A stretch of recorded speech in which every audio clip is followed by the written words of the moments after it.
Hi, it's me, Daphne. Welcome to my channel. In today's video, I'm gonna be answering some questions from the beginning of the year book tag. I was so graciously mentioned in Tori's version of this tag. Her channel is Novel Life. I'm sure you know her, and if you don't, you should change that and definitely check her out.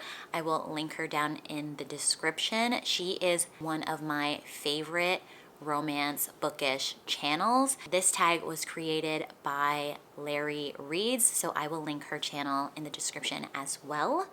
And let's dive into some of these questions. I'm very excited to answer them. The first question is, how many books do you plan to read in 2025?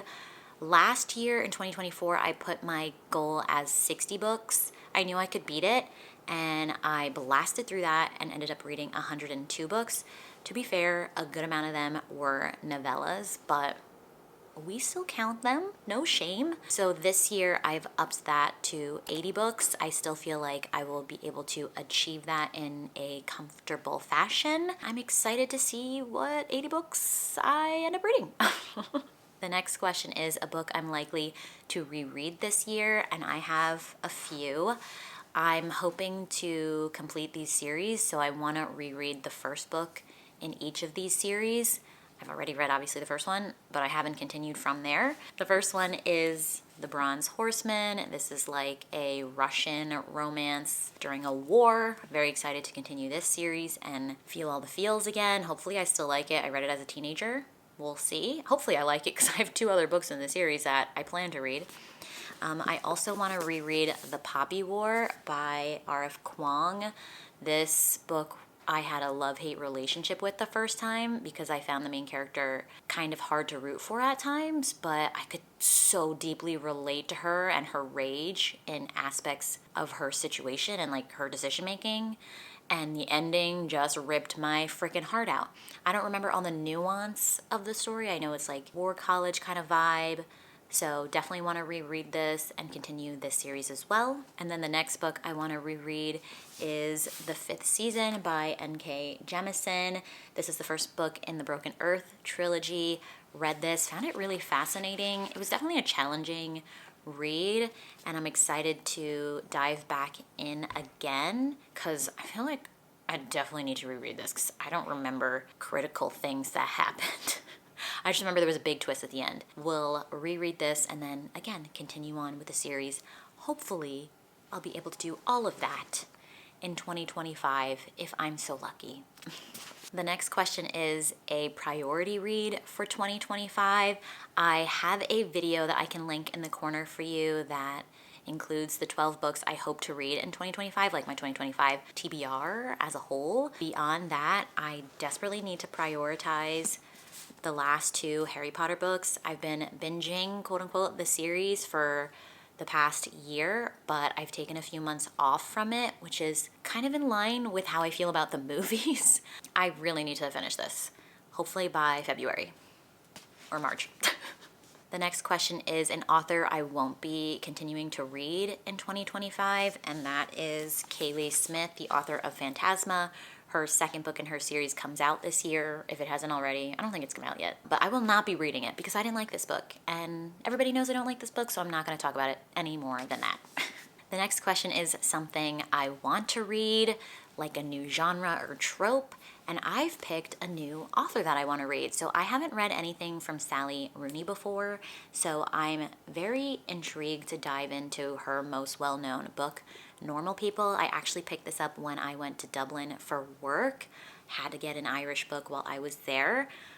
Also, I freaking love Dublin. Highly recommend it as a city to visit if you can.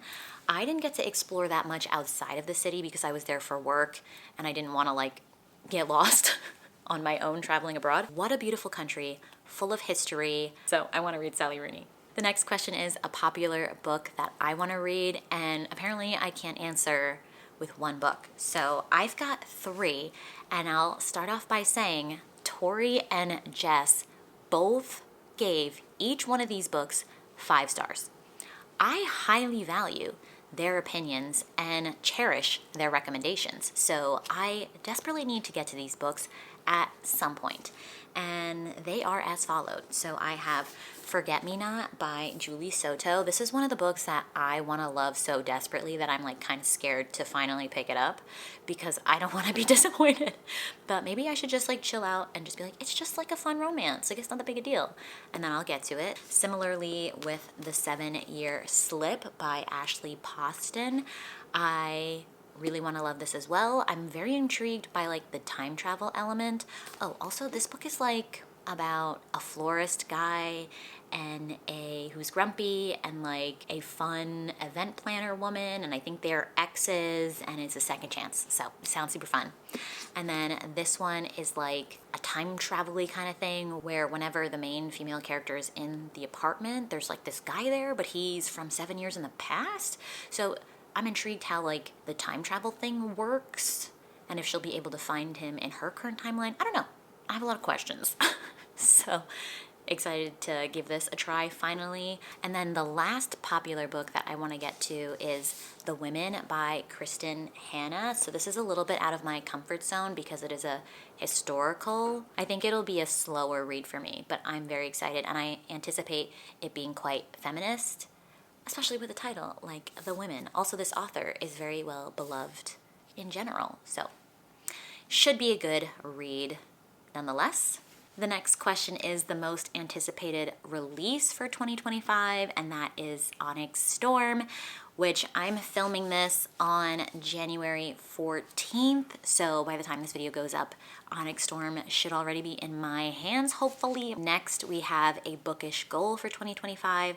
I've made a goals video that I can link for you down in the description and up in the corner if you want to check it out. But the biggest goal I'll mention here is that I really want to read down my physical collection, my physical TBR, which is this entire bookshelf. The next question is kind of funny, and it says a book on your TBR that you probably won't ever read.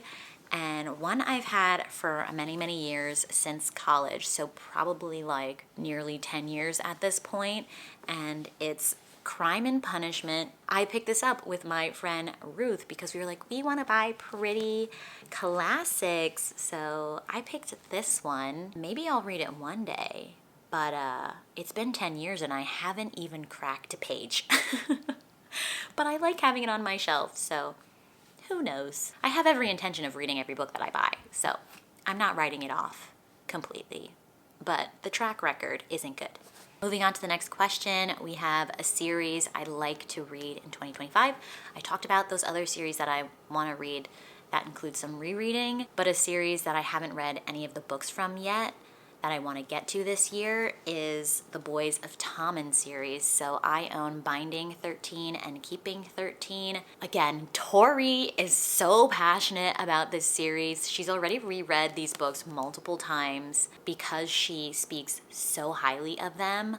I had to buy them. These are also souvenir books that I picked up when I went to Dublin because the author is Irish and I wanted to buy Irish books from Ireland.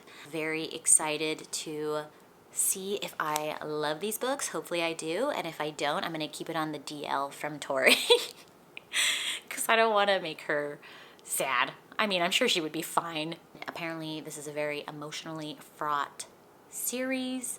I don't really know that much about it, but I'm excited. There's rugby.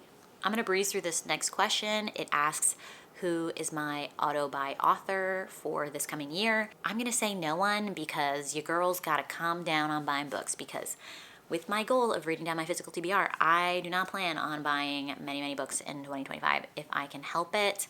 I do want to keep up on new releases by taking advantage of Kindle Unlimited. But if I was gonna pick, I'd probably say like Kennedy Ryan, or I'd say Elsie Silver. I've really been enjoying her stuff, but I don't need to buy her books because she's on KU, though I did buy Wild Love physically. But yeah, I'd probably say those two off the top of my head. Next question is another one I can breeze through really quickly. It asks, a book to show adaptation you're excited about this year, and I'm unaware of any book to show adaptation, so I'm gonna say none. And then kind of a repeat question, we have a sequel you're excited about this year. I mean, it's not really a repeat question, but I picked a sequel for my other answer, Onyx Storm, for a new release that I'm excited about, and the sequel I'm excited about is Onyx Storm. Then it asks bookish things I want to leave behind in 2024. And my answer is buying books just for the sake of the serotonin hit. Like I used to pick up a lot of like $4 books, like used books, just because like I'd love browsing the aisles and like digging through the used books and like finding something new to bring home and just being so happy. But a lot of those are still there unread. So that is over. It's finito. Done. Cut it out. No more in 2025, okay? I don't deserve it anymore. Okay? It doesn't even bring me joy anymore buying books just to buy them, because this is giving me anxiety. It's not fun. It's too much. The next question is what you can expect from my channel, and I'd say more of what I've been doing, but better, because I am trying to be so organized and giving you all the content, and I'm just so excited to take YouTube seriously. More specifically, you can expect like a romance, smutty books, you know, fiction in general, sci-fi, historical, whatever, like all the genres. Just not really that much like horror and thriller. I don't read those that often. You can expect vlogs like mixed in with lifestyle. I currently live in New York City. I'm probably gonna be moving out of the city, like just across the river later this year, but I'll still be doing fun stuff near the city and coming back into the city all the time. And yeah, I don't know, you can just expect this. Hello, hi, I'm Daphne. So our next question is, how has your reading taste evolved from the last year? And I'd say maybe I'm just like a little pickier. I'm being a little bit more critical of books that I have higher expectations for when it comes to quality. If it's trad published, I'm definitely gonna expect a certain level of logic and writing style and just more from it, more editing power, you know what I mean? So I'm a bit pickier with that kind of stuff. When it comes to like KU nonsense, like less picky. The next question is really fun. I took some specific notes so I didn't forget. So I'm just gonna read to a degree what the answers are, but the question is booktube creators who inspire you. So of course I had to start off with my bookish bestie, Sam. She is so creative. She's probably the most creative person I know, and I'm trying to push her to like share more of the beautiful things that she creates. Like she's always in Canva like making these amazing graphics. I'm like, Sam, post those on Instagram, share those with the world. And she's so creative with like her video ideas and her vlog ideas and concepts, and she's got like 5 vlogs running at one time, some spanning like a year, some spanning a week, some spanning a month. And I'm like, her organization skills, like I don't know how she does it all, but she inspires me so much. Love her. I'm gonna link all the people I'm mentioning down in the description. Check them all out. Then I have to mention my other bookish bestie. I text her with Sam like nearly every single day on Instagram, and that is Eliza. She used to post on booktube, but she shifted over to focusing on bookstagram, and she inspires me because she's so confident with her networking and working with authors, and she's so passionate about sharing her beautiful book collection with us while she has like a busy full life. So I think the fact that she's able to like be in all of these like groups with authors and like other avid readers on Instagram is so interesting and inspiring. Like the networking skills are through the roof. Then I want to mention my other friend Becky from Beck X Reads. I got to meet her in person this past year. Love her. I love that she reads books off the beaten path. She's not just reading books that we've all heard of before. So it's such a good resource for finding new, even way older backlist books that no one's talking about. And I think that's so cool that she's bringing up these other authors. So find that super inspiring. Another obvious one is Tori. She's so good at reading like the hot topic books, the things that are trending like right now. And I just want to be more like that too. I want to be like with the time and quick with it. She's just so kind and straightforward and like not scared to share her opinion. And I just feel like we would get along. IRL. And I definitely look to her for a lot of my romance recs. Similarly to Jess from Peace Love Books. She reads so many books, and she also gives great recommendations. She seems like very in the loop of like the romance book community and like what's going on with the authors and what's going on with new releases, even if she sometimes maybe struggles to commit to reading all the new releases because there's just too many for her. But she like knows of so many. Me, I don't know of any until Jess or Tori tells me about them. You know what I mean? So love her for that. And then another romance booktube girly I absolutely love is Ava from Ava Romance Books. She is the ultimate top tier queen of book recommendations. Her channel is full of like trope recommendations. If you ever are like in the mood for something in particular, you could search it on YouTube and I'm sure she has a video on it. Multiple even, you know? So if you want like sports, monster, slow burn, he falls first, age gap, like whatever. She has so many specific recs and I love her for that. And she's also into like the monster romance novellas. She got me into that. She's not shy about it. We're like loud and proud monster romance lovers. So fun. Love her. I aspire to be able to give out recs like that, but I need to read faster first. I feel like when you read a lot, it's easier to keep fresh recommendations. I have two more that I want to mention. I have Allie from Allie Duas Reads, I'm pretty sure is her channel name. She lives out in Hawaii and her energy is just so magnetic. She's just so fun and excitable and passionate and creative, and her ideas and like her thumbnails, her thumbnail designs are so beautiful. Like I don't see anybody else doing thumbnails like she does thumbnails. I just think people enjoy her personality and energy so much they can't help but just watch her and love her. So I want to be like her also. She's amazing. And then the last person I'll mention is Jo from Books by Joanna on Instagram. She has a YouTube as well, but she's more focused on her Instagram lately.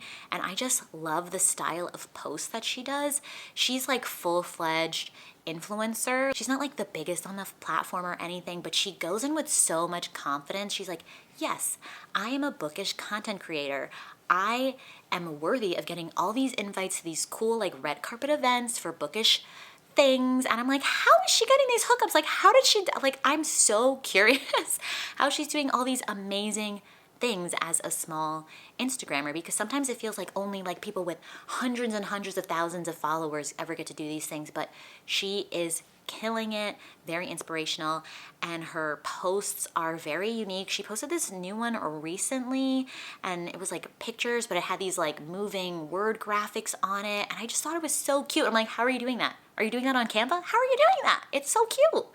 Very inspirational. And she's also so sweet. She DMs me here and there and we chat, and yeah, she's just very down to earth, kind, and she is hustling it. Very inspirational. And then the final question is, what would I tell someone who wants to start a bookish account? And I'd say, don't be scared. This is a very warm and welcoming community. I would definitely recommend networking by like leaving comments and just being your genuine, authentic self. Like, don't be like self-promoting or anything like that's weird.